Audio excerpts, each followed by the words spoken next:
Ce mercredi 26 janvier 2022 s'est tenue la deuxième assise de la commission 2 des États généraux de l'éducation nationale en ce qui concerne les commissions thématiques. Présidée par Madame Kaba Fofana Fanta, secrétaire exécutive de l'Observatoire de l'équité du genre au cabinet du Premier ministre, par ailleurs présidente de la dite commission, la rencontre de cette journée a porté sur l'exposition de la sous-commission 1 qui a exposé le résultat de leur recherche qui portait sur les conditions de scolarisation des enfants en conditions de handicap. L'intégration, l'innovation au sein de l'école, faire l'état des lieux, tel a été l'ordre du jour. Après de nombreuses interventions des différents spécialistes de l'école présents lors de cette rencontre, il convient de retenir que l'école ivoirienne fait face à de nombreuses difficultés qui se présentent à tous les niveaux. Mais grâce à ces concertations, des solutions seront proposées à l'État pour un changement et une amélioration intégrale du secteur. Nous nous sommes rendus compte que pendant nos travaux, nous sommes là d'abord pour les États généraux.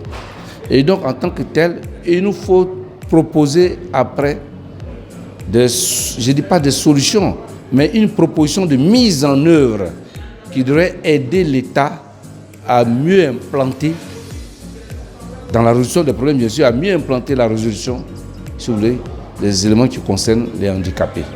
Et c'est important que nous retenions une chose, la diversité des handicaps.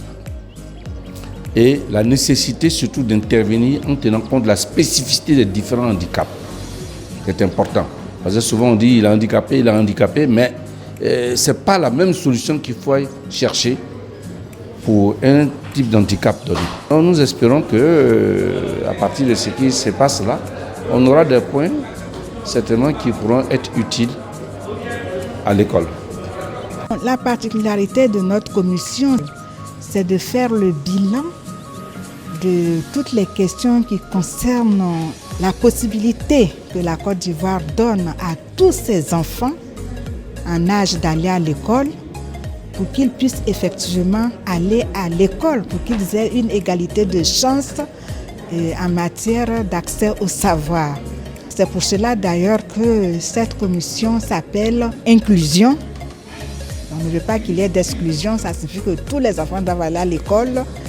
Équité et genre. Équité, il faut les mettre dans des conditions telles qu'ils puissent tous avoir la même égalité de chances. Et genre, afin que garçons et filles, quelle que soit leur situation, puissent participer et puissent accéder à l'école. On dit que les enfants sont l'avenir des pays. Si nous avons des enfants qui ne sont pas bien formés, la Côte d'Ivoire aura des problèmes. Il est bien que maintenant qu'on ait une conscience générale des problèmes qui existent dans le milieu de l'éducation pour qu'on redresse la barre.